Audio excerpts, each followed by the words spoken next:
Dari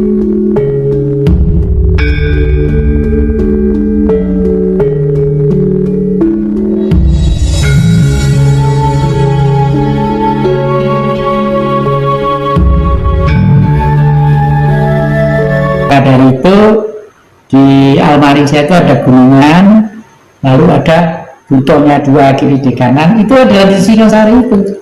Gunung itu adalah Gunung Arjuna. Nah, kenapa kok enggak di Lawu, kok bukan mengatakan Gunung Lawu saya?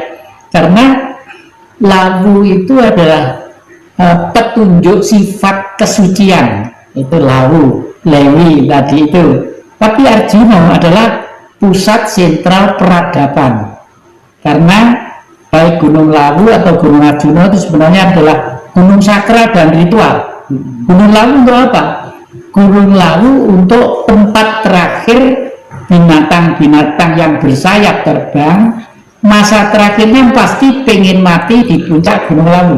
Oh, itu. Entah mulai dari Alas Purwo sampai Banten. Burung-burung kan sudah merasa mau mati terbang ke puncak Gunung Lawu. Makanya di pusat Gunung Lawu, di puncak sana itu banyak tulang-tulang burung. Dan saya pada waktu ke sana dijemput jalak tadi itu ya, jalak putih yang jemput saya pada naik, berarti binatang pun ngerti akan dunia gaib, akan tujuan kebenaran dan sebagainya. Nah, itu. Oke, yang jadi barangkali itu terkait dengan Satrio ini bisa berasal dari mana saja semuanya yang berasal dari mana saja bisa. Dan apakah dia pasti akan menjadi pemimpin di Republik ini? Kelihatannya sampai detik ini saya bilang pasti. Karena apa? Karena sampai kesekian jabatan presiden itu masih belum mampu untuk mengembalikan secara fundamental tentang negeri ini sebenarnya siapa, apa, di mana, bagaimana. Itu kelihatannya belum ada. Yang ada hanyalah kepentingan ini, dan selalu hanya debat berdebat yang tidak pernah ada selesainya. Cuma memang yang begitu meyakini bahwa berdasarkan teori siklus barangkali nanti Ibu Trigona Tunggal Dewi, terus kemudian Patih Gajah Mada juga akan membawa Nusantara ini kembali berjaya dengan sosok yang berbeda barangkali ya. Pasti itu ya. Pasti karena setiap kurun waktu tertentu itu tadi cahaya makrokosmos itu bersinar dalam sosok untuk mengadakan pembaruan sesuai dengan tuntutan era dan zamannya, ya. Era dan zamannya. Kalau menurut teori siklus kan sekarang ini Pak Jokowi ini Sanjaya, kemudian nanti dilanjutkan ada Kartanegara, baru kemudian di Buana dan Gajah Mada. Bisa juga seperti itu. Sekarang kita masuk ke termin yang kedua. Kita pengen tahu bagaimana sih kondisi Indonesia di tahun 2045 yang diramalkan oleh banyak orang. Indonesia akan menjadi sebuah kekuatan bangsa yang sangat luar biasa, menjadi kapten kesebelasan dunia. Nah, barangkali di zaman itu mungkin kalau kita bicara tentang kolateral dan jaminan orang bisa nyetak uang gitu ya. Itu sekarang kan emas nih. Nah, barangkali nanti di tahun itu bisa pangan. Indonesia ini sumber pangan yang sangat luar biasa. Kalau kemudian underline-nya adalah pangan, nah, maka tak ada negara yang bisa berdaya kecuali Indonesia. Mohon kalau dilihat dari perspektif ilmu tarot itu kira-kira nanti bagaimana, kita pengen tahu yang jadi Kusumo. Saya akan lihat dari tiga sisi ya. Sisi. Saya pertama bertanya kepada Tuhan yang bersinar dalam tubuh saya. Sebenarnya tubuh adik-adik pun juga ada sinarnya ya, dan bisa. Cuman sering kita pakai hanya untuk kalau pas final. Ya Allah, seru sekian alam, Engkaulah yang maha tahu, Engkaulah yang maha sempurna. Atas perkenanmu semoga leluhur memberi jawaban lewat hati kami apa yang dikehendaki oleh adik tentang kondisi tahun 2000 Indonesia dalam keadaan bagaimana. Mohon sewu. Amin.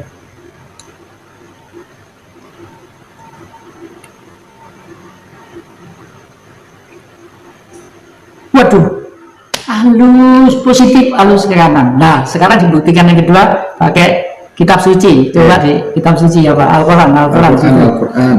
Al-Quran nih. Ini Al-Quran. Baru tahun itu ya. Ya itu ini Al-Quran bahasa Jawa. Ya. Halus ya hasilnya. Semoga lewat Al-Quran ini tergambar situasi bangsa Indonesia pada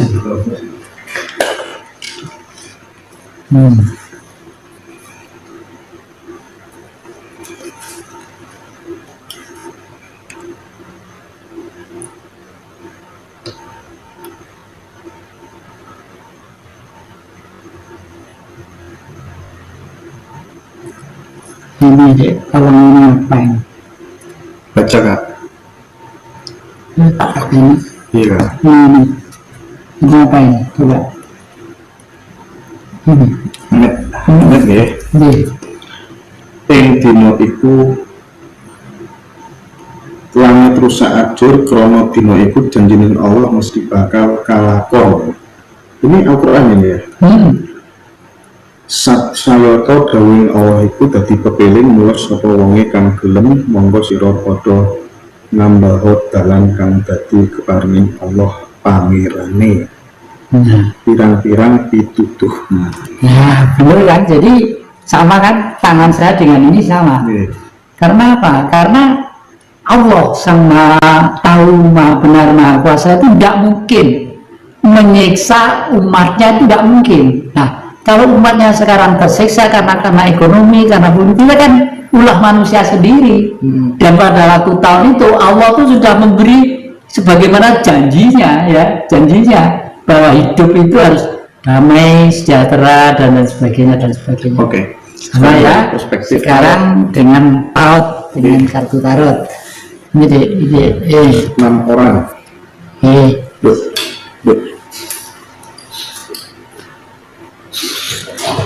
Perwira tongkat. Perwira tongkat digambarkan seorang perwira yang naik kuda berjalan ke kiri, artinya kembali start sebagaimana cita-cita leluhur kita. Artinya itu. Lalu kartu yang kedua, di sini ada as tongkat.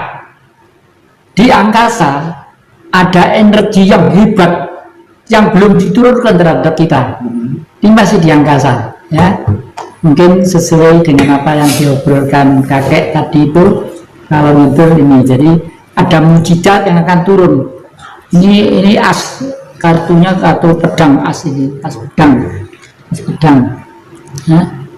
Lalu yang ketiga, ini ada seorang putri, Ratu Piala, seorang raja putri sebagai pemenang.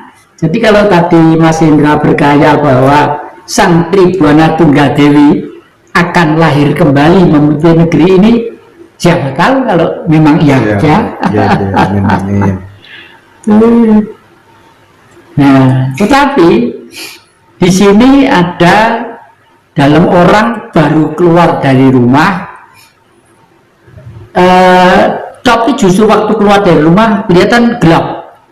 Jadi sebelum 2004 kita akan mengalami fase-fase yang begitu sangat membingungkan, menyulitkan, baik di bidang ekonomi, di bidang politik, di bidang budaya dan sebagainya. Artinya seperti itu. Tapi di jendela sana sudah ada gambaran bahwa kekayaan kita itu sebenarnya masih tersembunyi sesuai dengan as tongkat ini tadi. Itu.